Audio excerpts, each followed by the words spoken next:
నమస్తే, welcome to Telugu రాజ్యం. ఈరోజు మనతో పాటు ఉన్నారు ప్రముఖ సామాజిక ఉద్యమకారులు చలసాని శ్రీనివాస్ గారు. వారితో మాట్లాడేద్దాం. సార్ నమస్తే. నమస్కారం అండి, అందరికీ నమస్కారం. సార్, జనసేన పార్టీకి సంబంధించిన ఎమ్మెల్యే, కాకినాడ రూరల్ ఎమ్మెల్యే పంత నానాజీ గారు ఇటీవల జగన్మోహన్ రెడ్డి గారిని ఉద్దేశిస్తూ కొన్ని వ్యాఖ్యలు చేశారు. కొంత అభ్యంతరకర భాష కూడా వాడటం జరిగింది. దమ్ముంటే జగన్మోహన్ రెడ్డి జైలు ఖైదీ ఇక్కడికి రమ్మనండి నా కొడుకు అనే పదాన్ని కూడా ఆయన యూజ్ చేశారు. గతంలో ఇలాంటి భాషనే ఉపయోగించి నాటి ప్రతిపక్ష నేతను తిట్టడానికి ఇలాంటి భాషనే ఉపయోగించి కొడాలి నాని గారు ఆయన కొంత నష్టపోయారు. ఆ ప్రభావం పార్టీ మీద కూడా పడింది. ఇప్పుడు కూడా కొంత డిస్కషన్ జరుగుతూ ఉంటుంది. ఇలాంటి భాష వాడకూడదు, ఇలాంటి భాష వల్ల ఎలాంటి ఉపయోగం లేదనేది ప్రజల్లో ఒక డిస్కషన్ అయితే ఉంది. అయినప్పటికీ ఇప్పుడు కూటమిలో కూడా ఇలాంటి మాటలే వినపడుతున్నాయి. ఇప్పుడు నానాజీ గారు మాట్లాడతాం, మొన్న చింతమనేని ప్రభాకర్ గారు మాట్లాడతాం, ఇలాంటి భాషను ఉపయోగిస్తూ కొంత అనిత గారు కూడా కొంత వ్యంగ్యంగా ఆవిడ కూడా కొన్ని మాటలు అన్నారు.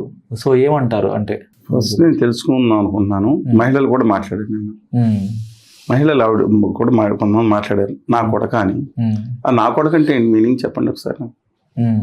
తెలుగు భాషలో నేను కూడా తెలుగు భాష ఉద్యమ సమైక్యలోను తర్వాత సమితిలో కూడా గత 30 సంవత్సరాలకు పనిచేస్తున్నాను. తెలుగు భాష ప్రభుత్వ ఉత్తర్వులు 86 తీసుకొచ్చిన దాంట్లో ముఖ్య పాత్ర పోషించాం. రాష్ట్ర వ్యాప్తంగా కూడా మేము తెలుగు భాష మీద గత తెలుగు భాషా దినోత్సవం మొదలుపెట్టిందే మా సమితి. రాష్ట్రంలో, ప్రభుత్వం కాదు, దశాబ్దాల గురించి. దాని మీద కొంత అవగాహన నాకు చెప్పండి. అంటే నాకు కొంచెం అర్థం కావట్లేదు. ఏంటి అవమానించడమే కదా అంటే ఆ మీనింగ్ అంటే ఫస్ట్ అయ్యన్ పత్రిక గారు ఎవరో మాట్లాడితే ఎందుకు ఇలా మాట్లాడారంటే, ఆయన మై సన్ అని ఏదో చర్చిలో ఫాదర్ అంటారు, అది కూడా తప్పేనని ఆయన ఆయన ఎవరో మరి గుర్తులేదు, ఏదో కల్పించినట్టున్నారు ఆయన. అంటే దాన్ని లీగలైజ్ చేసేస్తారా? మహిళలు కూడా మాట్లాడుతాను. మహిళలు మన తల్లులు అందరూ, మన తల్లి చెల్లు కూతుర్లు, అంటే మన భార్య ఉన్నా సరే వీళ్ళందరూ మనకి ఎంత గొప్ప సంస్కృతికి భావిస్తారు. అంటే వాళ్ళు కూడా మాట్లాడుకుంటే వాళ్ళని ఒక గొప్ప స్థానంలో మనం ఉంటాం కాబట్టి. అంటే మగవాళ్ళు మాట్లాడతారు, తప్పని కాదు, ఆటకూడదు వాళ్ళు అసలు అని వాళ్ళు కూడా మాట్లాడుతూ ఉంటే ఏంటి మీనింగ్ ఏంటండి? ఎవరి తల్లిని ఎవరు ఏంటి అసలు సమస్య ఏంటి? ఇంకో పద్యాలను దొరకట్లేదు వీళ్ళకి. తెలుగుని ఎందుకు అపసరం బస్టు పట్టిస్తున్నారు వీళ్ళకి?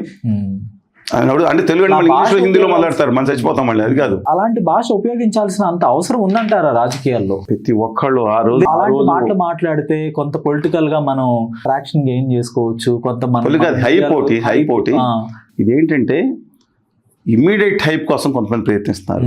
ఒక్కటి చెప్తాను, నిన్న కాసు మహేష్ రెడ్డి గారు మాట్లాడారు. నేను స్పష్టంగా కొన్ని సోషల్ మీడియా పెట్టాను. మీరు మాట్లాడింది మనం అధికారంలోకి వచ్చిన ప్రజలకు లాభమా అభివృద్ధి అనే తొక్కలు పక్కన పెట్టిన ఫస్ట్ అవతాడు మేము పగ తెచ్చుకుంటున్నా ముఖ్యమైన కానీ చప్పట కొట్టేది. ఇది ఎవరికి లాభం? ఆ ఫ్రంట్ ఆడియన్స్ ఉంటారు కదా, ఆ 10% ఏళ్ళు వేసేవాళ్ళు చాలా ప్రమాదకరం. మిడిల్ క్లాస్ 70% వెళ్ళారు చెప్తున్నాను. మీరు ఇందాక రైట్లీ పాయింటెడ్ అవుట్. ఇంతకుముందు మంత్రులుగా చేసిన వాళ్ళు ఏదైతే ఈ కొడగా సంస్కృతి, అంతకుముందు మరి మాజీ మంత్రులు అప్పుడు ప్రతిపక్షం ఉన్న వాళ్ళు కూడా మాట్లాడారు. చెప్తున్నా, అధికార పక్షం ప్రతిపక్షం అంతెందుకు ఉత్తరాది సనాతనవాదిగా మారిపోయిన ఏకంగా మన గవర్నర్ కళ్యాణ్ బాబు గారే నాకు చూసుకుందాం ఈ పదజాలం చాలా వాడారు. నాయకుడు కేసీఆర్ గారిని కూడా ఆయన కేసీఆర్ గారు అంటారు. కేసీఆర్ గారు ఆంధ్ర మీద దారుణంగా మాట్లాడి ఆయన సంగతి పక్కన పెట్టండి. ఆయన స్పేర్ చేయాల్సిన పని లేదండి. ఆయన ఇవాళ మారిపోయినట్టు ఉండొచ్చు కానీ ఆయన మాట్లాడిన పని ఇంకా చాలా తప్పుగా మాట్లాడారు జాతి మొత్తాన్ని. మిగతా వాళ్ళు మాట్లాడలా. ఇవాళ నాని గారు లేకపోతే శ్రీమతి అనిత గారు లేదంటే ఈయన కూడా తప్పుకు మాట్లాడలా నాని గారు. కానీ అంటే అంత దుర్మార్గంగా జాతి ఒక వ్యక్తిని కాన్సన్ట్రేషన్ మాట్లాడగా అది కూడా తప్పండి. జాతిని తప్పుగా మాట్లాడలా. అంటే రాజకీయాల్లో ఇలాంటి ఒక హీటెడ్ హీరో వర్షిప్ కోరుకుంటున్నారండి వాళ్ళు. అనగానే కింద ఏళ్ళు వేసి వాళ్ళు పొరపాటు, అబ్బా నా సూపర్ మాట్లాడాడు, ఇలా అనగానే సూపర్ మాట్లాడాడు. ఏంటంటే నాకు అర్థం కాదు. వీళ్ళకి విలువలు లేని ఇవాళ నేను చెప్తున్నాను. వీళ్ళలో దమ్ము లేకపోతే, సత్తా లేకపోతే, ఒక విషయం పరిజ్ఞానం లేకపోతే ఇలాంటి మాటలు వస్తాయి. విషయం మీద మాట్లాడింది ఈయన ఉన్నాడు, ఎవరో విజయ్ గారు ఉన్నారు. విజయ్ గారు అంటే వాళ్ళని చూసి నేర్చుకోమని అంటే దండం పెట్టుకోమంటున్నాయి వాళ్ళందరినీ.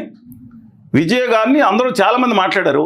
తప్పు మాట్లాడా నాకు చెప్పండి. ఈ టీవీ లాస్ట్లో ఎవరేం తిట్టుకున్నా సరే నేను మాట్లాడను, విధానం మీద మాట్లాడు. మిమ్మల్ని తిట్టాడు సార్, ఆయన బూత్లు తిట్టాడు సార్, నేను మాట్లాడను. ఏ విజయం సాధించి అది బెంచ్ మార్క్ తీసుకోలేదా? అవతలానికి హీరో అంటేనే అవతలాన్ని బూతులు తిడితే డబల్ బూతులు తిడితేనా?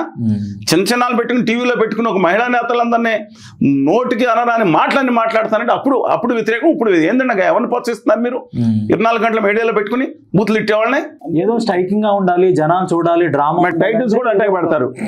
తెలుసుకుందాం నేను ఎంత దుర్మార్గం అంటే, కొంతమంది ఒక ప్రముఖ సినిమా దర్శకుడు ఆవిడ టైటిల్ ఇలా దర్శకుడు బొమ్మ వేసి ఈవిడ తల్లి లేచిపోయింది అని రాశారు. నేను వెంటనే దర్శకుడి గారు ఫోన్ చేశా, ఏమండి ఇలా వేస్తున్నారని. అది చూసిన వాళ్ళు 10,000 మంది చూస్తుంటారు. ఇప్పుడు నేను కాంట్రవర్సీ చేస్తే 10 లక్షల మంది, ఏమీ లేదు దాంట్లో, దొంగతనం చేశారు, కేసు పెట్టాలి, నేను ఏం చేయాలి? స్వీయ నియంత్రణ కూడా అవసరం అండి. అందుకని మామూలు విషయం ఉన్నవాళ్ళు విషయం మాట్లాడతారు. ఇంతకుముందు కూడా దూరంపూడి చంద్రశేఖర్ రెడ్డి గారు మాట్లాడారు, చాలా తప్పు మాట్లాడారు. చాలా అనుచితంగా కళ్యాణ్ గారి మీద, చంద్రబాబు గారి మీద అనుచితంగా మాట్లాడారు. వాళ్ళు అలాంటి పద్యాలు నేను ఆ రోజు ఖండించాను. ఎక్కడో కనపడలేదు, తప్పుగా తీసుకోలేదు, చాలా తప్పు చేసిన దుర్మార్గాన్ని ఖండించాను. మనం ఖండించాలి. ఆయనకి ఎక్కడో కనపడి నేను చెప్పకపోయినా నేను బయట బహిరంగ ఖండించినా ఆయన కూడా అందే ఉంటుంది. చాలా మంది ఇప్పుడు అందదండి ఈ వీడియో అందదా? నేను చెప్తాను, ఇక్కడి నుంచి అన్నా మీ అందరికీ చేతులకు అక్కర్లేదు, కానీ మీరు నేను ఒకటే చెప్తాను, పేర్ల తరఫున విషయం మాట్లాడండి. బూతులు తగ్గింది, బూతులతోనే హైప్ అనుకోవద్దు. 70% మిడిల్ క్లాస్ వచ్చారు ఆంధ్రప్రదేశ్లో, గుర్తుంచుకోండి. లా అబైడింగ్ సిటిజన్ మీ కూర్చున్న 5%, దాంట్లో కూడా 5% కోసం రాష్ట్రాన్ని, సొసైటీని, భావితరాలను పాడు చేయమాకండి. విధానాలు మీరు పెట్టే దిక్కుమాల బూతుల్లో, దిక్కుమాల ఈ తిట్లలో ఒక 1000 వంతు ఆంధ్రప్రదేశ్కి, హోదాకి, భావితరాలకి, యువజనామీలకి మీరు పెట్టండి. మీరంతా 24 గంటలు ఈయన తిట్టుకోండి, జీవితం సగం నాశనం చేసేస్తాను భవిష్యత్తుకి మీరు అందరూ కలిసి. ఇంత ధైర్యం, ఇంత పౌరుషం విభజన హామీల మీద ఎందుకు పెట్టలేదు? గవర్నీలు పంత నానాజీ గారు కానీ, లేకపోతే ప్రభాకర్ గారు కానీ, లేకపోతే హోంమంత్రి గారు కానీ, లేకపోతే గవర్నీలు మిగతా అందరికీ చేస్తారు, మీరు ఎందుకు పెట్టట్లేదు? ఇంత ఆవేశం వచ్చేస్తుంది ఒకళ్ళ మీద ఒకరికి, ఎందుకని ఆ రాష్ట్ర హక్కుల కోసం ఎందుకు పెట్టట్లేదు? ఎందుకు కాంప్రమైజ్ అవుతున్నారు? ఢిల్లీకి వెళ్ళి పాదాలు నమస్కారం పెట్టే సిచ్యువేషన్ మీ పార్టీ పెద్ద నేతలు ఎందుకు తీసుకొస్తుంటే మీరు ఎందుకు ఆత్మగౌరవంతో స్పందించట్లేదు? ఆత్మగౌరవం అంటే అది, సమాజం కోసం ఆత్మగౌరవం కావాలి. మీ ఎవడ ఆడన్నాడని ఈడు తిట్టి, ఈడు అన్న ఆయన తిట్టి రోజు టీవీలో, పేపర్లో, ఇది కాదండి ఆత్మగౌరవం అనేది. ధన్యవాదాలు సార్.